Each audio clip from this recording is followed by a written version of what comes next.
हिंदी साहित्य के अंतर्गत केशवदास का नाम जो है बड़े आदर से लिया जाता है।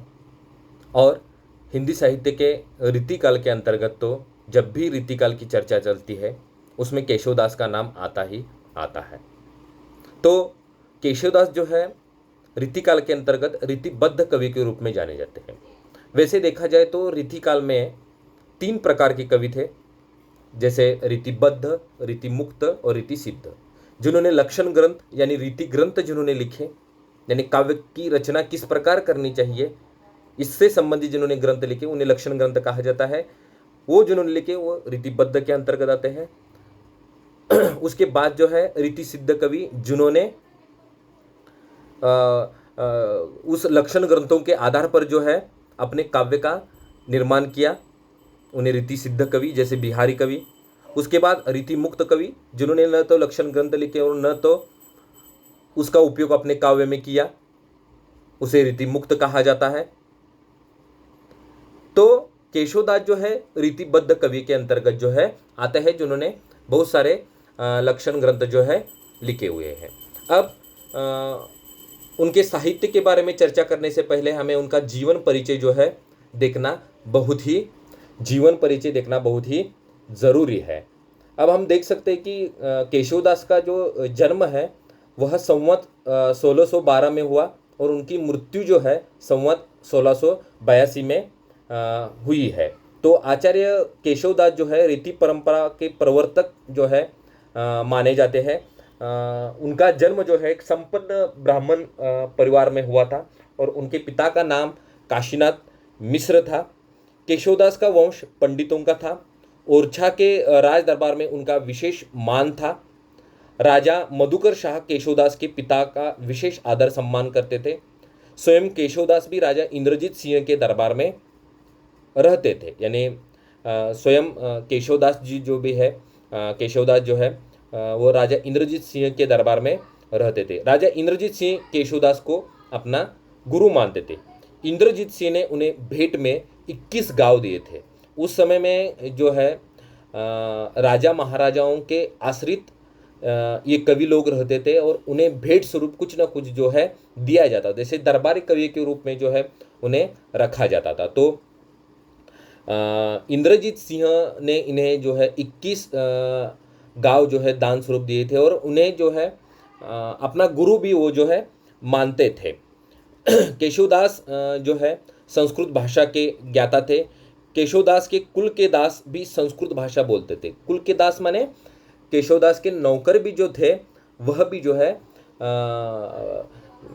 संस्कृत भाषा में बोलते थे, यानी इतना उनका वंश जो है पंडिताई से जुड़ा हुआ था या संस्कृत भाषा से लगाव उनका था और ब्राह्मण परिवार से होने के कारण उन्हें संस्कृत भाषा का बहुत ही गहरा जो है ज्ञान था।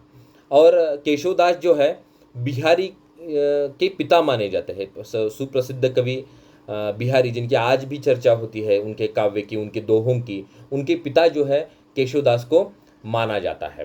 केशवदास स्वाभिमानी, गंभीर विचारक, दूर चरित्र वाले और संवेदनशील व्यक्ति के रूप में जाने जाते हैं। अब इनका जीवन परिचय देखने के बाद, अब जीवन परिचय में मैंने क्या देखा कि उनका जन्म कहाँ पर हुआ, एक रीति परंपरा के प्रवर्तक है। उनके पिता का नाम काशीनाथ मिश्र है और राजा इंद्रजीत सिंह के दरबार में कवि के रूप में काम करते थे। बिहारी जो है उनके पुत्र थे। इतनी सारी जानकारी जो है हमने जीवन परिचय के अंतर्गत देख ली है। उसके बाद साहित्यिक परिचय देखते समय उनके रचनाओं के ऊपर ध्यान देना पहले हमें ज़रूरी है। उनके रचनाओं की बात करते समय हम देख सकते हैं कि उनकी रचनाएं, प्रमुख रचनाएं हैं रसिक प्रिया, कवि प्रिया, नखशिख, छंदमाला, रामचंद्रिका या रतन बावनी, विज्ञान गीता, जहांगीर जश चंद्रिका। ठीक है, तो इसमें से कुछ जो ग्रंथ है वह ग्रंथ काव्यशास्त्री से संबंधित है। लक्षण ग्रंथ से संबंधित इनके ग्रंथ जो है दिखाई देते हैं। अब हमें देखना है कि वास्तव में जो है केशवदास को आचार्य केशव के रूप में क्यों जाना जाता है।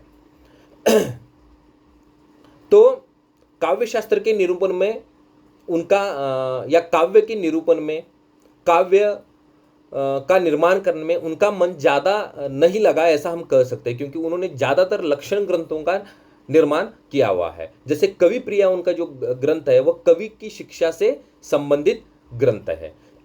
और रसिक प्रिया जो ग्रंथ है वह रस वर्णन से संबंधित ग्रंथ है।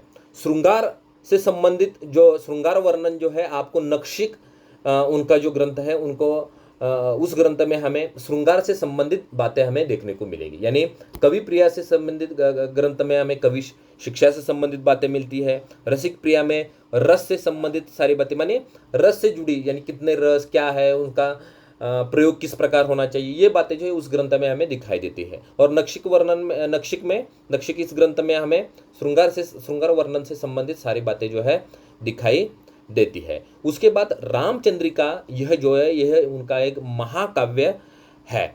अब रामचंद्रिका यह महाकाव्य है और रामचंद्रिका में केशवदास पांडित्य प्रदर्शन और चमत्कार प्रदर्शन के पीछे लगे हमें दिखाई देते हैं। जैसे उनका कोई भी काव्य आप देख लीजिए, यदि रामचंद्रिका ही का ही केवल उदाहरण लेना है तो रामचंद्रिका को यदि कोई सामान्य व्यक्ति पढ़ने के लिए बैठ जाता है तो उसको पढ़ते समय जो है उसके मन में बहुत सारे सवाल जो है उत्पन्न हो जाएंगे, क्योंकि केशवदास ने जो रामचंद्रिका लिखी है उसकी भाषा बहुत ही संस्कृतनिष्ठ भाषा है, जो जन सामान्य की भाषा हम उसे बोल नहीं सकते हैं। जैसे तुलसीदास ने भी रामचरितमानस राम के चरित्र के ऊपर लिखा है और केशवदास ने रामचंद्रिका ग्रंथ लिखा है, तो दोनों में बहुत सारा अंतर जो है आपको देखने को मिलेगा। इसमें केवल जो है पांडित्य प्रदर्शन और चमत्कार प्रदर्शन की कला जो है केशवदास दिखाई देते हैं। इसमें भाव पक्ष जो है गौण होता हुआ उनकी रचना में गौण होता हुआ दिखाई देता है और कला पक्ष जो है इन्होंने महत्वपूर्ण रूप में लिया हुआ दिखाई देता है। इसी कारण जो है हजारी प्रसाद द्विवेदी ने भी इनके संबंध में एक बात कही है कि कवि को जिस प्रकार का संवेदनशील और प्रेषण की क्षमता वाला हृदय मिलना चाहिए वैसा केशवदास को नहीं मिला था। यानी वे केवल चमत्कार प्रदर्शन, अलंकारों का अत्यधिक प्रयोग करना, छंदों का अत्यधिक प्रयोग करना और संस्कृतनिष्ठ भाषा का प्रयोग करना, जिसके कारण उन्हें कठिन काव्य का प्रेत भी कहा जाता है। तो कठिन काव्य का प्रेत किसे कहा जाता है, ये भी ऑब्जेक्टिव के लिए प्रश्न आ सकता है। या रामचंद्रिका यह महाकाव्य है, खंड काव्य है, काव्य है या और कोई विधा है, ऐसा आपको दे सकते हैं। तो आपको ध्यान में रखना है कि रामचंद्रिका यह महाकाव्य जिसको जो है केशवदास ने लिखा है। केशवदास एक अलंकारवादी कवि थे। केशवदास को कठिन काव्य का प्रेत का कहा जाता है। केशवदास की प्रमुख रचनाओं में रामचंद्रिका का नाम आप ध्यान में रखें। उसके बाद रसिक प्रिया, कवि प्रिया, नक्षिक, छंदमाला, रामचंद्रिका, तो ये बातें जो है केशवदास के संबंध में हमें ध्यान देना बहुत ही ज़रूरी हमें लगता है। तो केशवदास की जानकारी मुझे लगता है कि आपको अच्छी तरह से समझ में आ गई होगी। यदि किसी को शंका हो तो आप मुझसे जो है संपर्क कर सकते हैं।